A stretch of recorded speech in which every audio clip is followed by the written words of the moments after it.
Boa noite, está começando pela rede CNT de televisão, o Jogo do Poder, um espaço aberto para discussão política. Nós aqui da CNT acreditamos que o debate, o contraditório, é ponto de partida para o exercício de um dos direitos mais fundamentais, o de ser informado com absoluta correção e transparência. Esse é o propósito, esse é o objetivo aqui do Jogo do Poder, que tenho o prazer de receber nessa noite o deputado federal do MDB, Othony de Paula. Boa noite, Othony. Ricardo, que alegria estar aqui com você. Boa noite a você e boa noite a todos os telespectadores do Jogo do Poder. É um prazer recebê-lo nessa noite e eu sei que você está vindo de um infortúnio, está vindo de uma situação dolorosa. Essa semana você perdeu o pai, o deputado estadual Othony de Paula, pai, conhecido assim. Eu quero também transmitir aqui as minhas condolências, o meu conforto a você nesse momento de dor. Mas espero que, enfim, sei que é difícil, mas que a família consiga superar esse momento que é realmente desafortunado. Sem dúvida alguma, Ricardo, foi assim, um momento de muita dor. Papai foi o meu grande herói, né? Foi o meu grande exemplo. Eu entrei para a vida pública inspirado em papai, que foi vereador na cidade do Rio de Janeiro, na cidade de Nova Iguaçu, na Baixada Fluminense. Começou a carreira em 88, política, a família começou a política através do seu pai em Nova Iguaçu. Através dele, quando ele foi eleito vereador em Nova Iguaçu, não é? E ali eu fui vendo o papai, me inspirando em papai, vendo a coragem dele de enfrentar os problemas, e foi o meu grande exemplo. Ele foi vereador quantos mandatos? Ele foi só um vereador, ele foi somente um mandato, Ricardo. Sim. Foi antes daquelas emancipações, Queimados, Mesquita, Belfor Roxo, né? Como ele tinha um voto muito espalhado, ele teve mais votos para a sucessão do que para o seu primeiro mandato. Compreendi. Só que não conseguiu porque houve essas emancipações, não é? Sim, sim. Mas e aí ele voltou... depois tentou mais umas 3 eleições, não foi bem sucedido, até que um dia eu disse, agora nessa última eleição, pai, quer? Ele disse, quero. É teu sonho? Então vamos lá. E aí peguei o meu velhinho e disse, olha, por favor, quem vota no filho, vota no pai. E deu certo, né?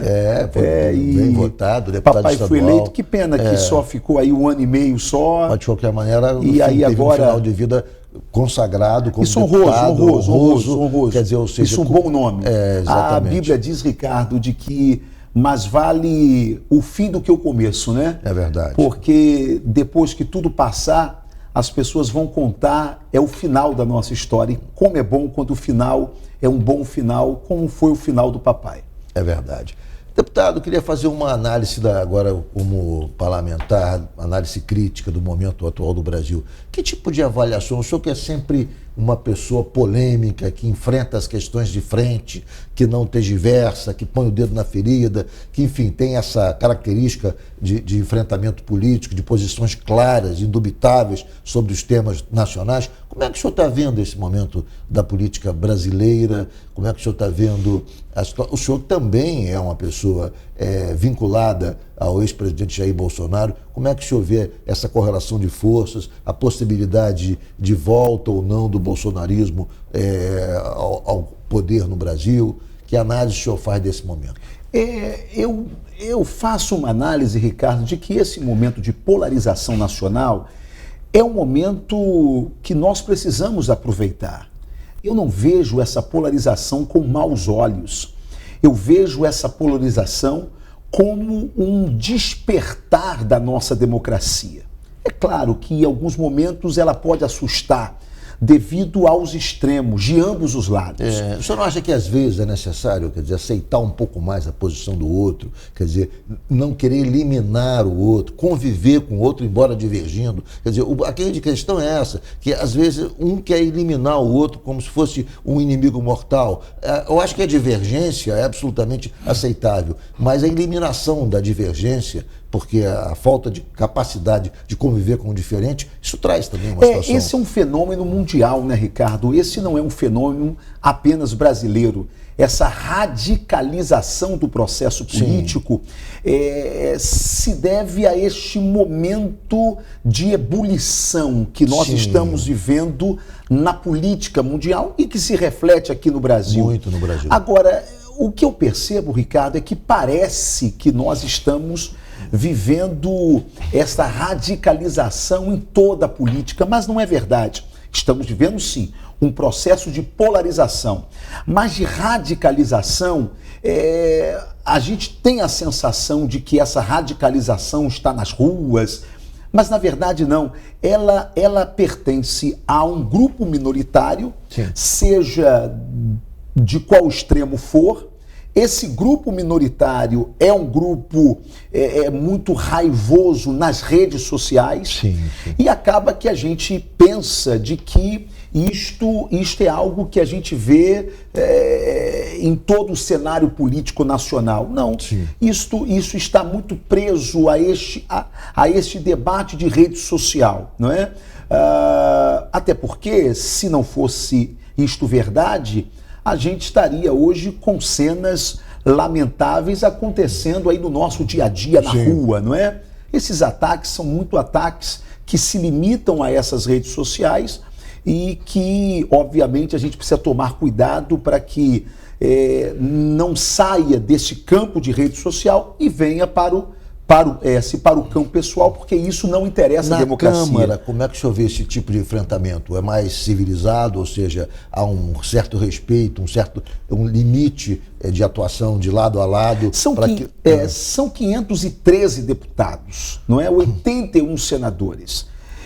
Eu tenho que passar boa parte da minha vida política, os meus 4 anos enquanto deputado federal, convivendo com todos, com todas as correntes ideológicas, não é? Existem pessoas que acham que eu sou inimigo frontal de deputados aí da esquerda, como Freixo, como Jandira Fegali, como Lidberg Farias. E eu posso garantir que, da minha parte, não há sequer inimizade. Pelo contrário, existe uma boa convivência amistosa, fraterna, respeitosa, claro, cada um dentro do seu campo ideológico, né? Então, eu acho que enquanto parlamentares que somos, enquanto políticos que somos, nós precisamos evitar que essas paixões, não é, que tomam as redes sociais contamine a nossa convivência política dentro do parlamento, porque ali no parlamento a gente precisa ter maturidade política para discutir os assuntos que muitas vezes eu posso discordar, mas que eu vou precisar chegar a algum entendimento para o bem do Brasil. Eu não sou daqueles, porque quando alguém me vê fazendo oposição, sem xingamentos, sem radicalizações, me fazem algumas críticas. Mas eu entendo que o meu papel é de ser uma oposição propositiva. Eu tenho lado, né? Eu sou de centro-direita, eu sou bolsonarista, todo mundo conhece o meu lado. Lógico. Mas eu não sou daqueles, Ricardo, que torce para o avião cair porque não gosta do piloto. Até porque todos estamos nessa grande aeronave chamada Brasil. E ainda que o piloto não tenha sido o piloto da minha escolha, é ele que está ali. Então vamos tentar fazer uma viagem minimamente segura, e para isso existe oposição, para mostrar quais são as falhas do governo, mas não para derrubar o governo. Entendi. O senhor pode dar algum exemplo, quer dizer, dessa sua atitude conciliadora num momento recente, ou seja, o senhor como oposição, tendo um governo de oposição? Por exemplo, de que maneira, digamos, no Congresso o senhor atuou exatamente dessa forma conciliatória, diferentemente da imagem que alguns têm do senhor? Por exemplo, reforma tributária. Eu votei a favor da reforma tributária. Enquanto que a oposição bolsonarista, mais raivosa, um pouco mais radical, não é? Simplesmente votou contrário.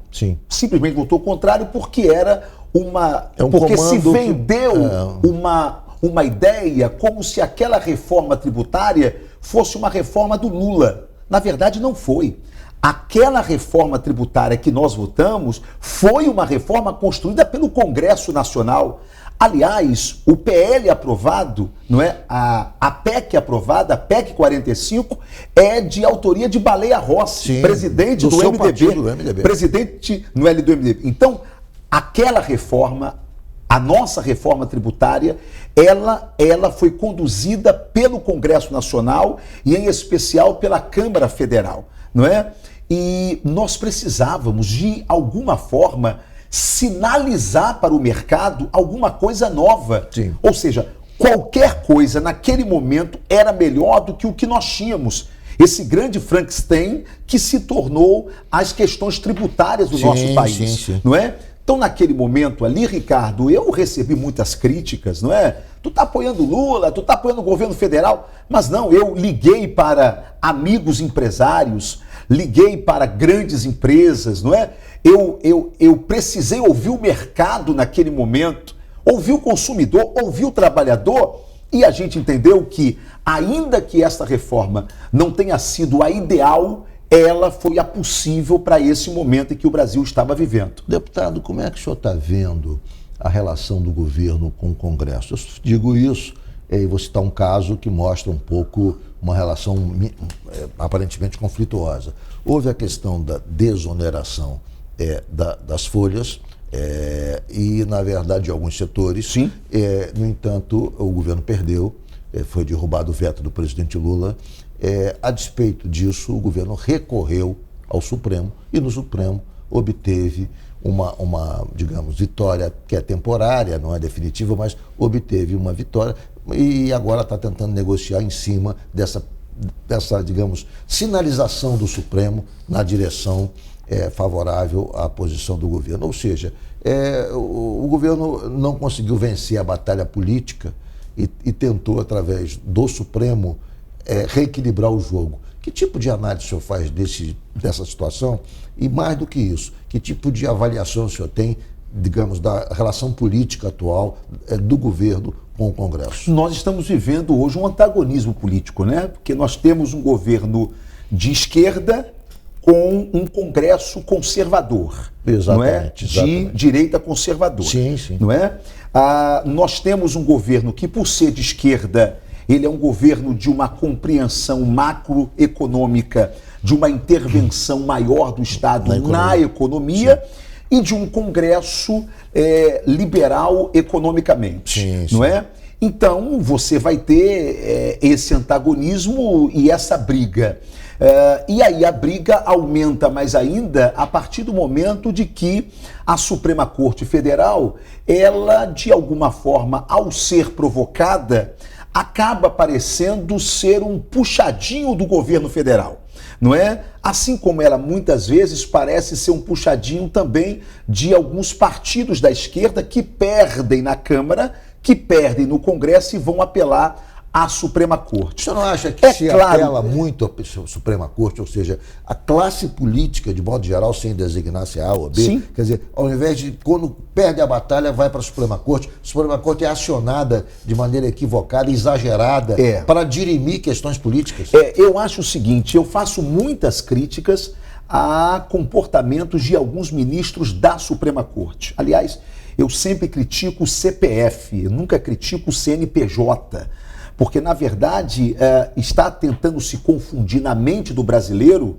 o que é a crítica ao CPF, não é? Ou seja, ao comportamento de individual de um ministro ou daquele outro ministro, com você ser contra a instituição Supremo Tribunal Federal. Sim. Quem se levanta contra o Supremo Tribunal Federal está se levantando contra a democracia, contra o pilar da nossa democracia. Exato. Isso não existe.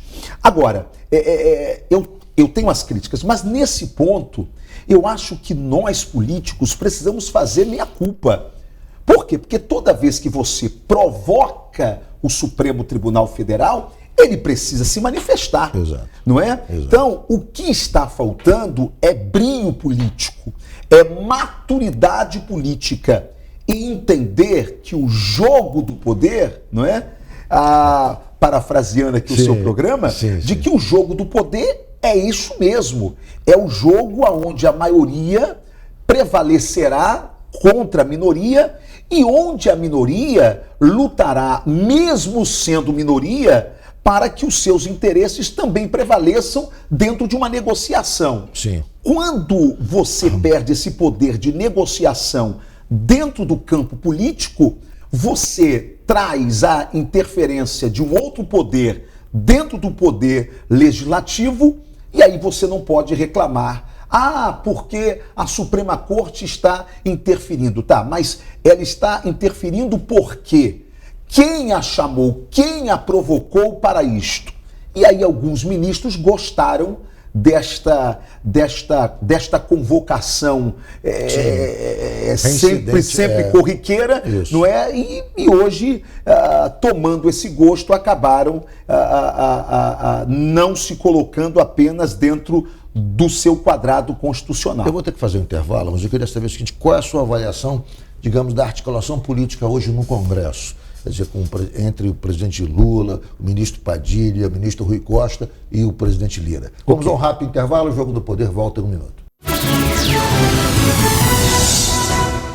Voltamos com o Jogo do Poder, recebendo aqui o deputado Otônio de Paula, do MDB. Deputado, eu deixei uma pergunta no bloco anterior, que é sobre a sua avaliação sobre a articulação política entre o governo e seus respectivos articuladores, ministro Padilha, ministro Rui Costa e a Câmara, através do presidente Arthur Lira. Como é que o senhor vê esse momento? O senhor acha que há corre tranquila essa articulação, ou é uma articulação conflituosa e problemática? Tranquila não é, né, Ricardo? Você vê essas notícias que são reais, aonde você tem ali uma relação bem tensionada. Sim, não é? Inclusive o presidente Lira abriu divergência pública com o ministro Padilha, disse que não, enfim, fez críticas pesadas, contundentes, e disse que não se relacionava mais com ele, que a articulação tinha que ser através do Rui Costa. E você sabia de que isso não é um comportamento que você costuma ver no Lira, né? Lira é sempre uma pessoa muito centrada, pensa duas vezes antes de fazer qualquer declaração. Exato. Mas naquele momento ele foi ali tomado não é se por uma emoção e todos nós seres humanos não é se podemos, mas logo ele repensou. Sim. Até porque Padilha, não é? E aí lá vai um bolsonarista fazer um bom elogio a um petista. Eu sei que o senhor tem boa relação com o ministro Padilha. Não, eu tenho uma boa relação, até porque nós fomos deputados juntos, né, na última legislatura, e é o que eu sempre digo, eu não faço inimigos na política, não é? E não é porque está em outro espectro político que eu não estou, que eu não posso me relacionar, até porque eu sou deputado federal do Rio de Janeiro. Aliás, teve umas 2 ou 3 pessoas que entraram na minha rede social dizendo eu achei estranho, o senhor estava no lançamento do Minha Casa Minha Vida, o que o senhor está fazendo lá?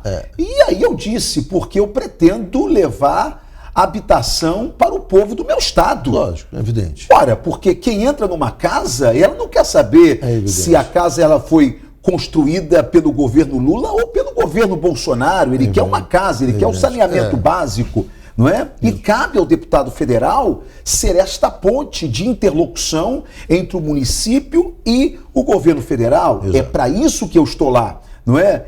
Sabe, o Ricardo, eu acho que o povo vai cansar em algum momento desta briga pela briga, desta briga de rede social, só para lacrar, tá certo? Com uma certa irracionalidade, olha, é uma briga que não obedece a nenhuma lógica, é apenas para agredir e tentar demolir e tentar, de certa maneira, lacrar, desfazendo totalmente os argumentos contrários, se não pudesse conviver posições divergentes. Eu sempre fui um político combativo, enérgico, é outra coisa, né? Certo? Mas uma coisa é você ser combativo e defender as suas opiniões e o seu posicionamento.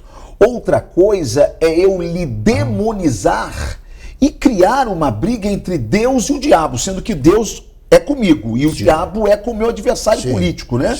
Quando você faz isso, você diminui o debate político e traz o debate político para um nível de irracionalidade que no final ninguém ganha, muito menos a nação. Ô, Tony, como é que você está vendo a sucessão do Arthur Lira? Dizem, pelo menos, que o candidato dele é o deputado Elmar Nascimento, é o nome que ele quer, está muito bem, é um nome que parece que tem restrições do governo, e aí vários outros candidatos correm por fora, o deputado Marcos Pereira, enfim, que tipo de avaliação você tem de quem tem realmente chances objetivas de vencer essa batalha interna? Se você hoje fosse me pedir uma aposta, vamos lá, em quem que você aposta? Eu lhe afirmaria que hoje eu não faria aposta nenhuma.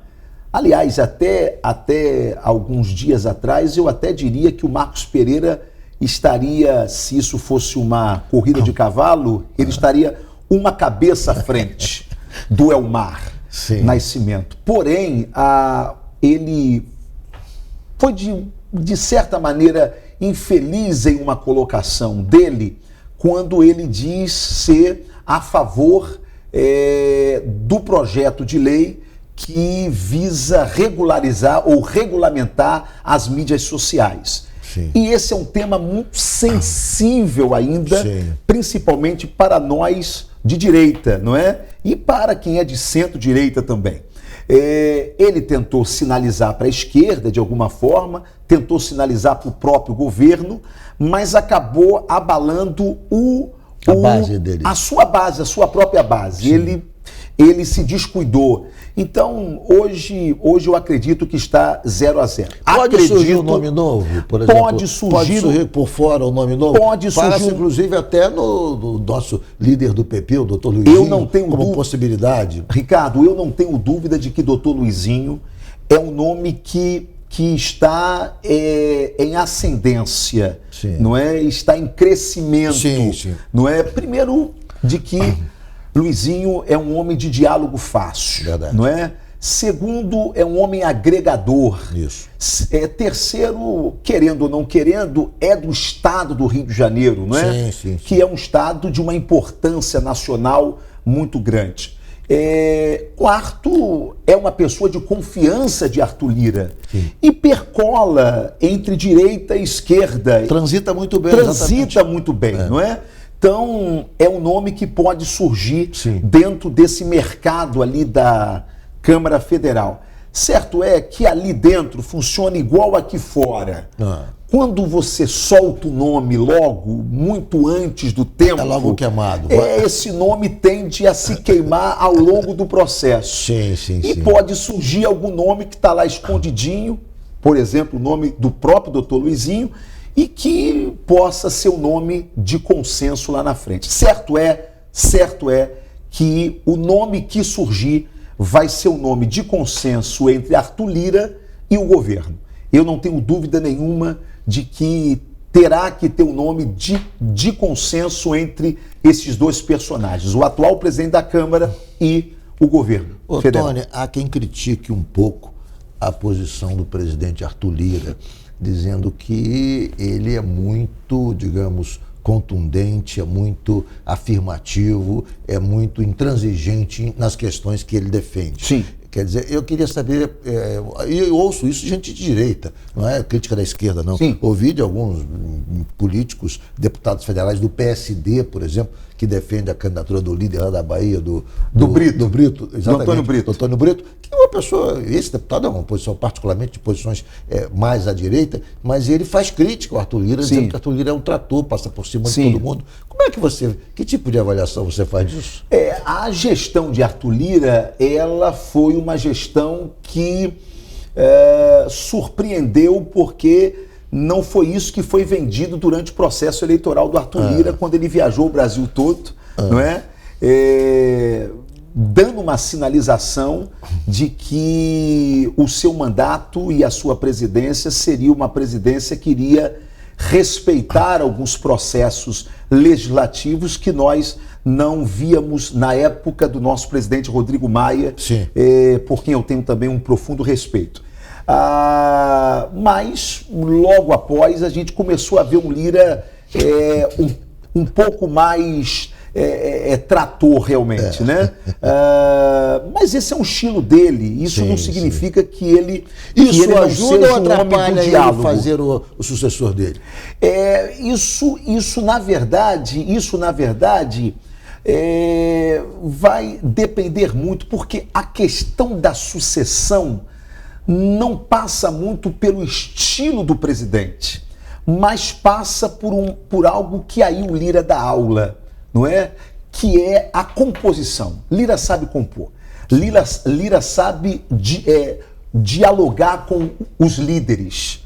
Lira sabe chamar as forças para perto de si, não é? Então, no final, não é o estilo dele que conta. Na verdade, no final, é a capacidade de diálogo, e isso ele dá aula, e isso ele é muito bom.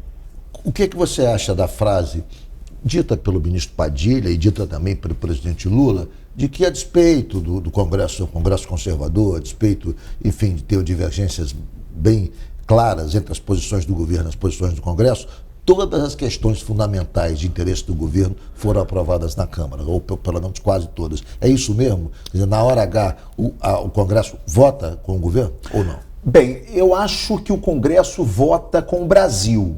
Sim. Então, se você for ver as propostas que o governo conseguiu que avançassem, sim, essas propostas, na sua grande maioria, tirando uma ou outra, eram propostas importantes sim, para o Brasil, de destravamento do Brasil, sim, tá certo? Agora, outras o governo perdeu, e perdeu feio. Por exemplo, uma que eu estou fazendo aqui uma aposta de que o governo não vai conseguir, pelo menos penso eu, é o 38º Ministério. sim. Eu acho que vai barrar, até porque ficou muito ruim essa indicação do ministro Pimenta como uma espécie de interventor federal no Rio Grande do Sul. Sim. Isso não ficou muito bom, até porque ele será o candidato de Lula em 2026 ao governo do Estado. Então, ali faltou um pouquinho de ética política naquele, sim, momento, né? Então, nem tudo que o governo quer, só as questões o governo consegue. Assim, a seu juízo, são de interesse do Brasil, sim, que foram aprovadas. Sim, são questões que têm convergência. Ok, eu vou fazer um intervalo, o Jogo do Poder volta já já, e eu quero saber no próximo bloco um pouco sobre as pretensões do deputado Ottônio de Paula a respeito da Prefeitura do Rio. Voltamos em um minuto. Voltamos com o Jogo do Poder, recebendo hoje o deputado Ottônio de Paula do MDB.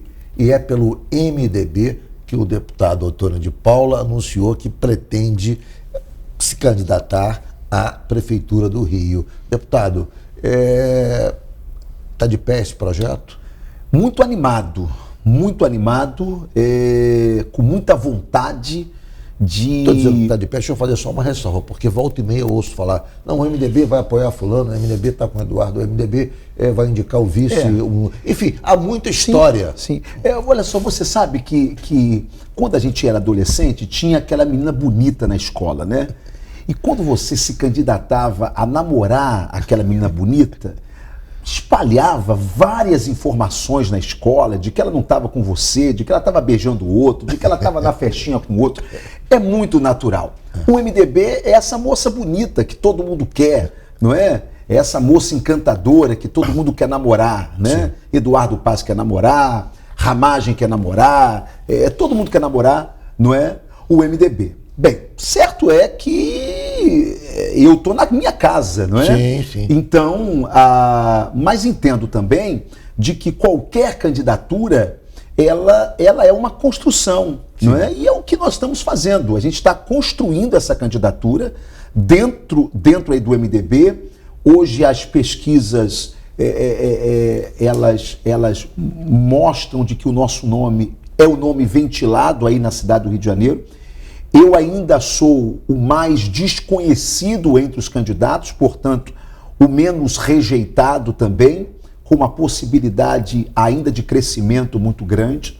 Eu acredito que a partir do momento de que o carioca tem a oportunidade de nos ver e de nos ouvir e de conhecer as nossas propostas nessa pré-campanha, há uma tendência de que essa nossa pré-campanha seja abraçada por outros tantos cariocas, mas eu não celebro a vaidade. Eu aprendi, Ricardo, de que na política você precisa ser grupo, né?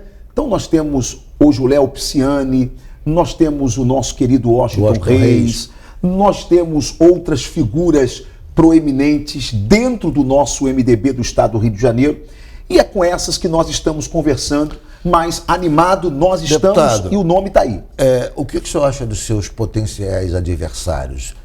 Alexandre Ramagem, do PL, do seu campo, prefeito Eduardo Paes, o Tarcísio Mota. Que tipo de, digamos, de consideração o senhor pode fazer a respeito dos três? Bem, primeiro que eu amo o Rio de Janeiro e amo tanto que se eu achasse que eles fossem melhores do que eu não seria candidato por amor à minha cidade, não é? Eu quero o melhor para a minha cidade. Sim. Quando eu olho para o atual prefeito, quando eu olho para outros pré-candidatos, eu percebo que nós temos uma proposta melhor para a cidade. Sim. E isso faz com que a gente mantenha o nosso nome nesse jogo para essa sucessão de 2024. Acho que o Rio merece mais. Acho que o atual prefeito está naquela fase em que o carioca diz o seguinte, a gente vê isso na pesquisa, olha só. Eu só estou vendo o Eduardo. Agora, eu queria ver mais. Mas se não aparecer mais, vai ele mesmo, certo? Ou seja, o carioca, ele está naquele momento de desencanto do Eduardo. Até porque o que o Eduardo quer é um quarto mandato para ele ser governador do estado. Ou seja, quem vota no Eduardo Paes precisa prestar muito atenção, porque quem vai governar a cidade é o vice.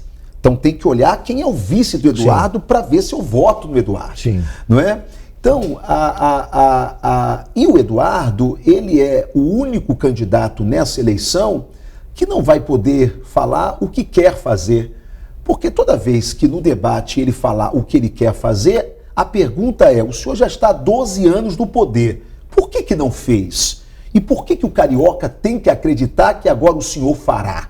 Tá certo? Então, será um candidato que vai sempre olhar para trás e não para o futuro. Fundamentalmente, óbvio que pode fazer uma análise mais ampla, está errando em quê? Eu acho que primeiro na segurança. Vital na segurança. Da prefeitura, mas aí é que está. É a competência da prefeitura cuidar da segurança. É aí é que está. O Eduardo quer que todos nós acreditemos que ele não tem responsabilidade nenhuma com a segurança pública. Mas isso é mentira. Porque, na verdade, no governo Michel Temer foi criado o SUSP, Sistema Único de Segurança Pública, Sim. que colocava de forma organizada todas as polícias, não é? Polícia Rodoviária Federal, Polícia Militar, Polícia Civil e a Guarda Municipal em um único sistema de segurança pública. Até hoje, a nossa Guarda Municipal do Rio de Janeiro não entrou efetivamente no SUSP. No governo Bolsonaro foi baixado o decreto armada. A Câmara Municipal está discutindo isso nesse momento. Isso eu vou falar aqui agora sem medo. Foi baixado o decreto no governo Bolsonaro que cada município tinha que apresentar à Câmara o seu plano municipal de segurança pública. Até hoje, a cidade do Rio de Janeiro não tem um plano municipal de segurança pública. Eu tenho andado esse Brasil inteiro por conta desse tema. Você sabia que só é o Rio de Janeiro e mais 2 capitais no Brasil que não tem guarda armada? Ou seja, como que nós temos um efetivo gigantesco como este, um dos maiores efetivos de guardas municipais no Brasil, e nós não temos uma guarda armada? Eu não sou a favor de sair distribuindo arma a esta guarda que aí está. Despreparada. Que apesar de eu reconhecer com grandes servidores, mas essa guarda coloca medo na cidade, coloca medo na população. É guarda que bate em camelô e que multa o motorista no trânsito, só serve para isso. Mas esta guarda é a guarda do Eduardo Paes. O que a gente precisa e o que eu defendo é que a gente crie uma escola de formação de guardas municipais em segurança urbana, Sim. Não é? Para que eles sejam treinados principalmente psicologicamente. E a partir daí, gradualmente, você vai armando a guarda municipal. Porque não é possível mais acreditar que a guarda não possa combater os pequenos delitos. Não é? Você sabia que 70% das queixas em delegacias são pequenos delitos? Roubo de bolsa, roubo de carteira, sim, que a guarda poderia estar cuidando. Eu defendo uma guarda que guarde o maior patrimônio do Rio de Janeiro, que não é a estátua, que não é o prédio público e que não é a praça, é a vida dos cariocas. Deputado, e os adversários? E o Alexandre Ramagem e o Tarcísio Mota? Como é que o senhor vê o Alexandre Ramagem, que é do seu campo político, que é da direita? Bem, Tarcísio, eu tenho um profundo respeito por ele, é um grande professor, um grande acadêmico, não é, de outro espectro político, sim, completamente divergente, não é, que do nosso, e acho que tem um teto, acho que o Rio de Janeiro não tem vocação para eleger um esquerdista, ainda que a Zona Sul, ali parte ali... Laranjeiras, Zona isso Sul. é Laranjeiras, ali Leblon, tenha um outro pensamento, mas não é o pensamento da maioria dos cariocas. Ramagem é meu irmão, isso é meu amigo, tenho um carinho imenso por ele, tenho um respeito imenso por ele, não é?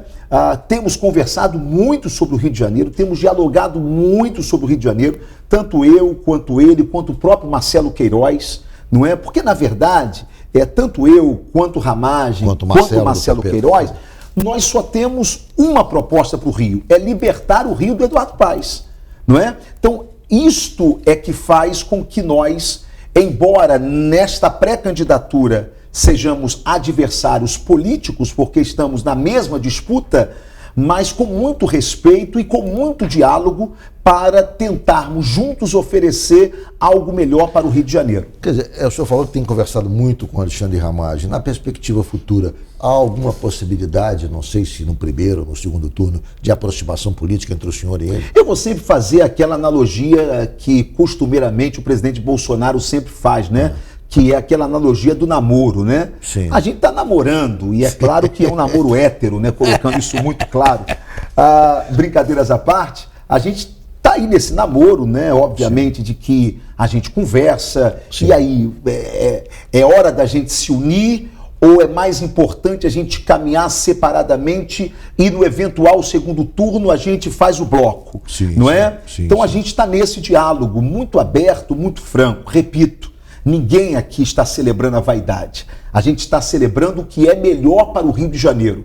Por isso é que esse diálogo entre eu, Ramagem e Marcelinho Queiroz tem sido sempre muito franco, sempre muito aberto. Deputado, o senhor teme de alguma maneira, o senhor é pastor também, sim, sim, portanto, não tem também, igualmente, o deputado Crivella, não tem também experiência administrativa. O senhor teme que possa ser considerado um novo Crivella, que é uma pessoa de bem, sim, um homem do bem, mas que foi mal sucedido, sim, na administração do Rio de Janeiro. Teve uma administração que, infelizmente, não foi bem sucedida, mas nada contra a sua honorabilidade. Claro.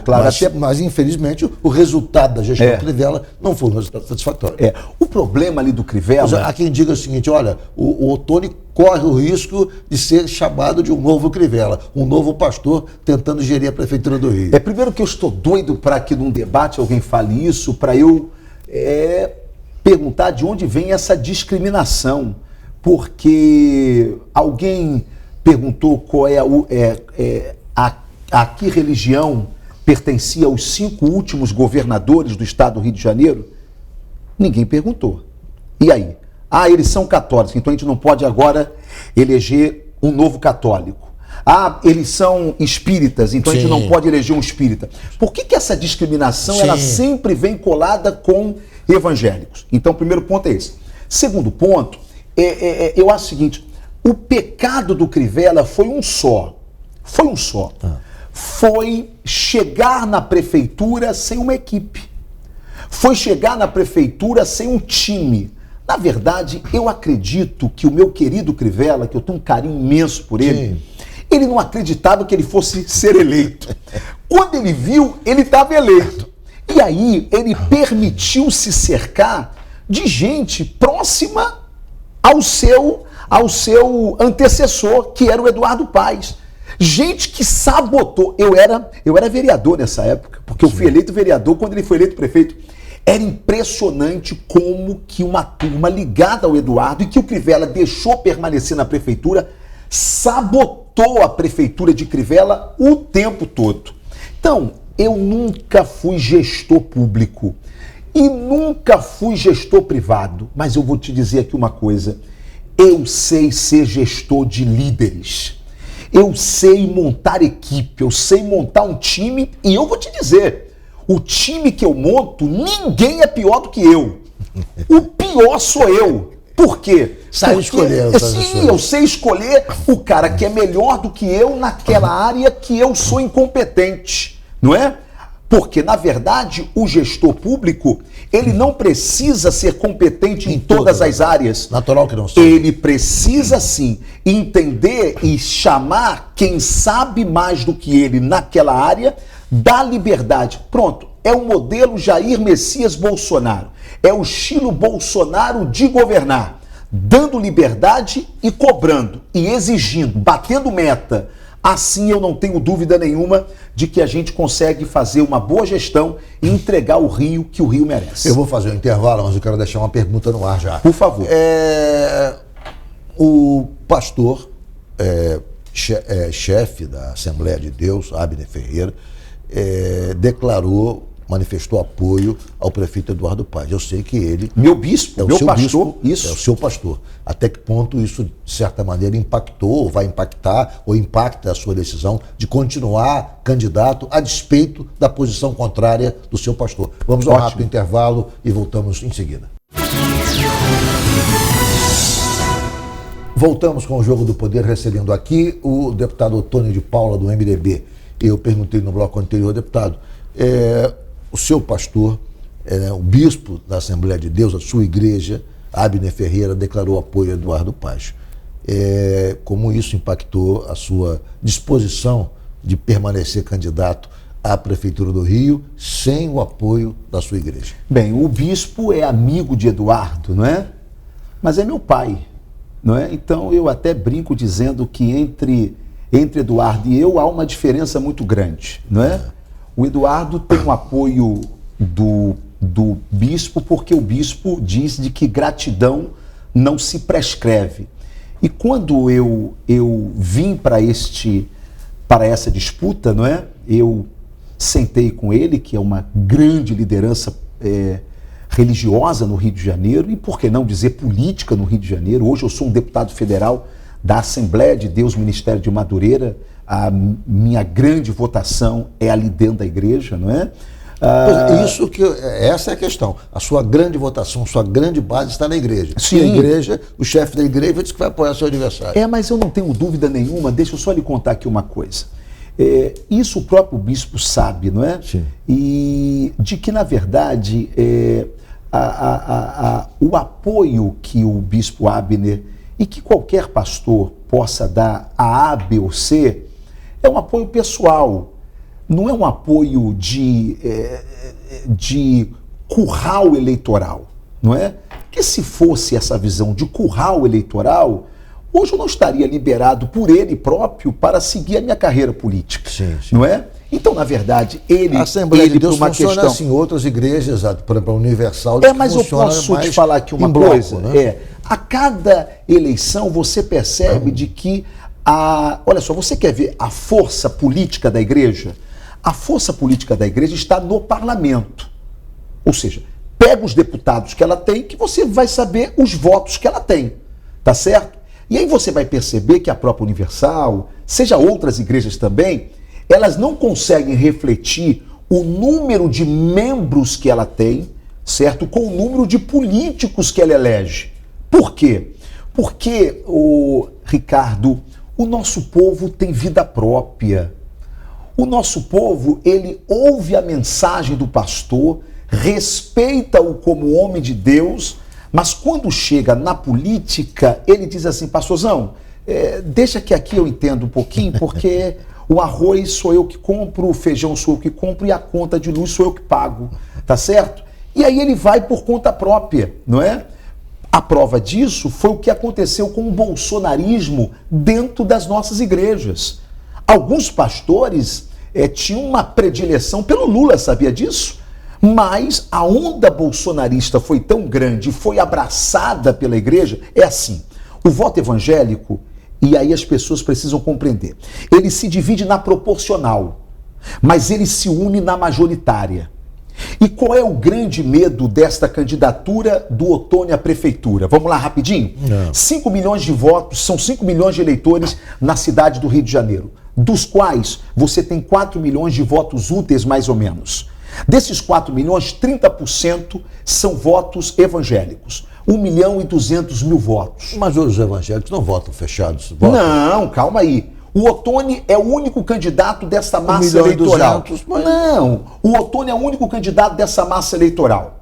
O que o Ottoni vai ter? 100%? Não. 70%? Não. 50%? Eu sou o único? Não. Eu trabalho com 35%. 35%, 40%. Isso aí daria para o Ottoni um colchão, uma base eleitoral de 400.000 votos. Diretos. Não estou falando de voto indireto. Vamos fazer uma retrospectiva? 2016, Freixo foi para o segundo turno com Crivella com 500.000 votos. Crivella foi agora com Eduardo com 570.000 votos. Eu desafio, dentro deste momento político que nós estamos, um político que possa dizer que pode partir de 350.000 votos para uma prefeitura do Rio de Janeiro. Um político ligado à comunidade cristã evangélica pode. Por isso esse receio do Ottoni manter a sua candidatura. Por isso aqui vem proposta daqui, proposta dali.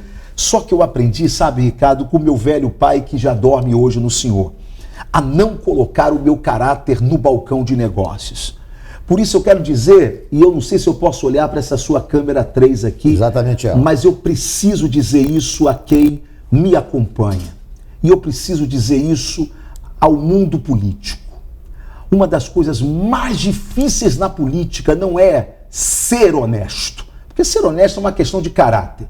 Uma das coisas mais difíceis da política é manter critérios, é não cair em contradição. Eu quero garantir à população da cidade do Rio de Janeiro: vocês não me verão ao lado de Eduardo Paes.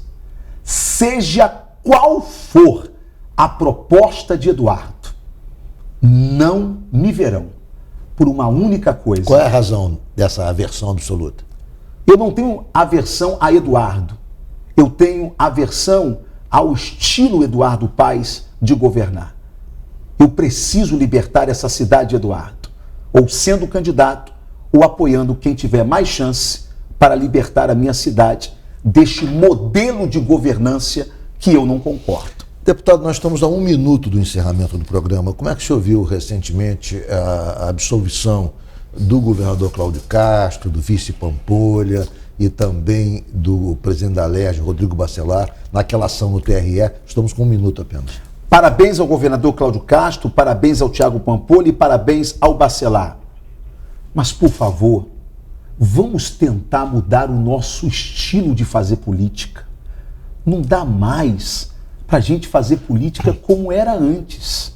Nós precisamos entender que enquanto a política do Rio de Janeiro estiver ocupando as páginas policiais dos nossos jornais, o Estado não vai sair desta miséria e deste fundo do poço que ele chegou.